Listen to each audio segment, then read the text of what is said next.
ভাই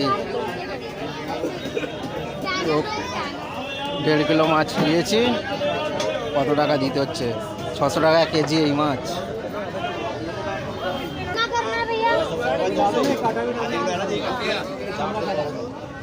यही बनवाना, पीछे काम खराब हो जाता है। यहाँ बताओ बढ़िया है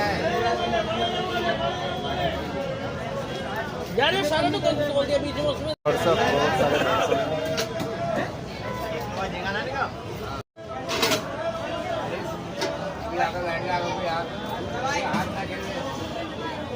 यार तुम बैठ जाओ इधर, इन्हें बिठा दो इधर। ये कौन सा मछली है? ऐसी देखो, जैसे देख रहे हो ये। अभी कौन सी तुम्हें लेनी है वो बोलो खाली बस। अच्छी बहुत वैरायटी है।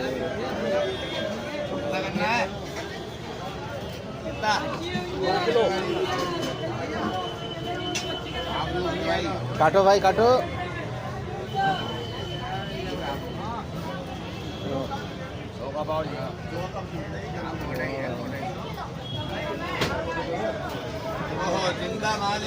जिंदा माल है।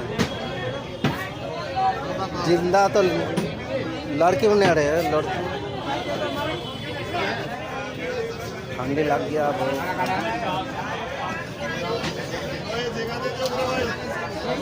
তেল ঝাড় করবো। দেখতে পাচ্ছ এই মাছটা আমি কিনে নিয়ে এসেছি 1.5 কিলো। বড় এত বড় সাইজ হয়ে যাবে 10 কিলো 12 কিলোর সাইজের মাছটা ছিল।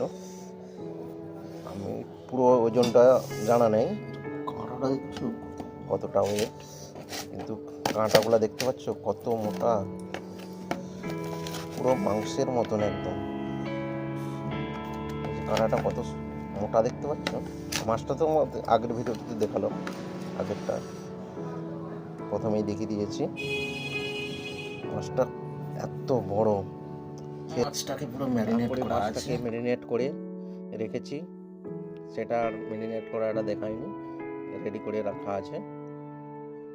ম্যারিনেট করার পরে এবার আমি এটাকে ফ্রাই করব। কিছুক্ষণ রাখার পর এবারে কড়াইতে একটু তেল দিয়ে ফ্রাই করতে লেগেছি অলরেডি। এটাকে কারি করবো, সেই জন্য কাঁটার যুক্ত তো কারি করলে ভালো লাগবে। একটু আদা রসুন দিয়ে টমাটো এসব দিয়ে একটু কারি করে নেব। আর ওগুলো তো মাখানাই ছিল, একটু ওগুলোকে फ्राई करे। अच्छा तेल गरम निकल जाएगा।